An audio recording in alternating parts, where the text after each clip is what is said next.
कम दिन भितर तार युक्त 2 भी रिजल्ट प्रकाश पाइब सब प्रकार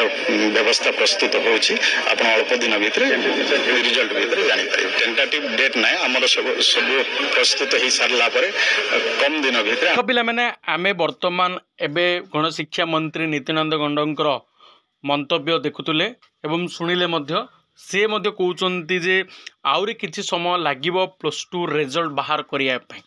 जितेबाला मु प्रथम थर पाई पिला मानकु वीडियो करथिली जो वीडियो रे कहिथिली जे मे 15 तारिख रे रिजल्ट प्रकाश पाइबो नाही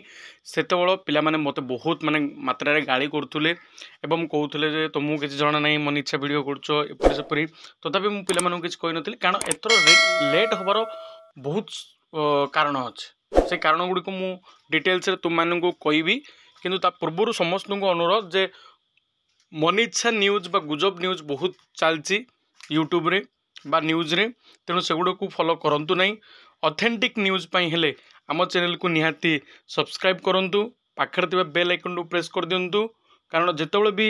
कोनोसी अपडेट आसीबो संगे संगे आम यूट्यूब चैनल माध्यम रे आपण माने पाई परिबे एवं वीडियो टी को लाइक करंतु बहुत पिला देखुची वीडियो लाइक करनंती वीडियो लाइक करले अन्य पिला मानक पाखरे ए वीडियो टी अति सहज रे पहुंची परिबो तेणु वीडियो टी को निहाती लाइक करिवे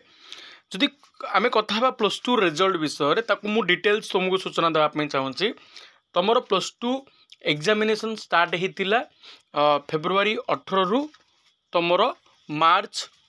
29 तारिख पर्यंत बा केतरा परीक्षा तमरो 27 तारिख रे भी सरी जेतिला आ केतरा वोकेशनल रे केवल 29 पंदे थिला मोटामोटी ऊपर देखिया जदि मार्च लास्ट पर्यंत माने पाका पाके तमरो मासे 15 दिन धरि के तमरो एग्जाम चली थिला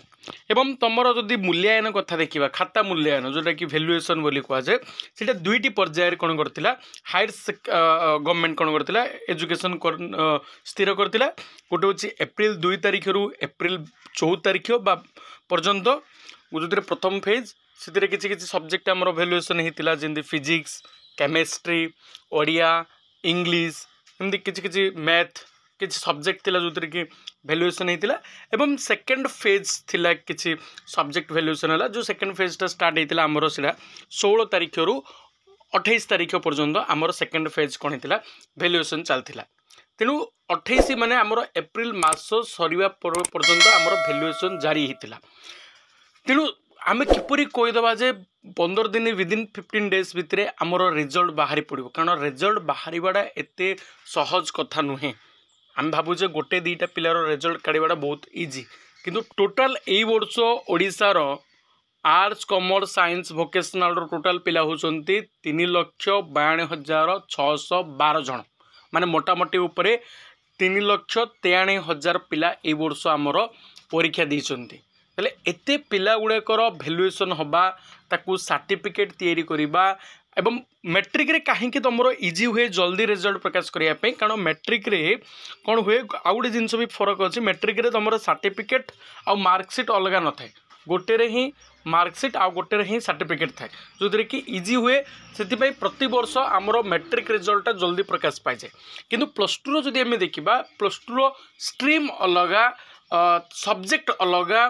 तापर हूँ से मार्कसीट अलग प्रस्तुत हुए सर्टिफिकेट अलग प्रस्तुत हुए से आमर कौन हुए +2 सब विलंब हुए एवं एथर प्रथम थर पर तुम कौन कर council of higher secondary education कौन कर डिजिटल सर्टिफिकेट दे बोली कही तेणु जेहेतु डिजिटल सर्टिफिकेट दिहब डिजिटल सर्टिफिकेट रे देले तुमको डिजी लॉकर माध्यम से उपलब्ध हम से किपर तुम पाइब ता विषय में डिटेल्स वीडियो बनईदेवी से किसी वरी होबार नहीं जो दिन तुम रिजल्ट प्रकाश पाइब किपर तुम तुम डिजिटल सर्टिफिकेट डाउनलोड कर विषय में कहीदेवी तेणु जो डेट मु कही पूर्वर मे 22 तारिख से डेट को मन रखे तो पिला माने ए डेट रे निहाती तुमर +2 रिजल्ट आसबार 90% चांस अच्छी जदि भी जदि किसी परिवर्तन है कि आगुरी जदि रिजल्ट प्रकाश पाऊँच ताले निहाती आम चैनल माध्यम सर्वप्रथम आपको अपडेट करदे पड़ो ताले किपरि आपण जानिबे सर्वप्रथम केवल आपको गोटे काम करिया पड़ो चैनल टी सब्सक्राइब करेंगे